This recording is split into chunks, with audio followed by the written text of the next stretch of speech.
Welcome back to another technical deep dive here in the debug zone.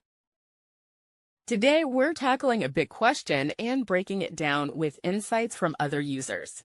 Hopefully, this clears up some misconceptions and helps you get the answer you need.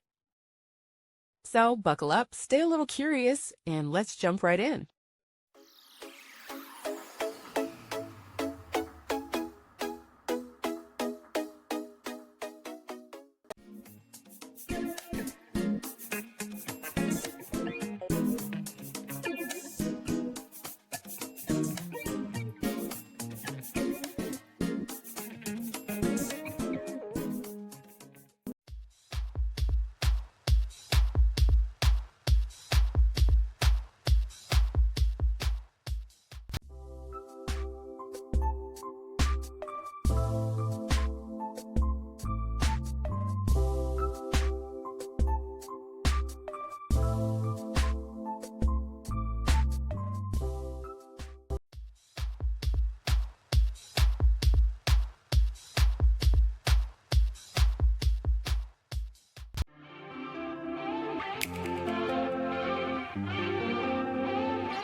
And that's a wrap.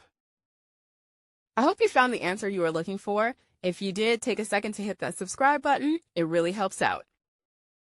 And let me know in the comments which solution worked best for you.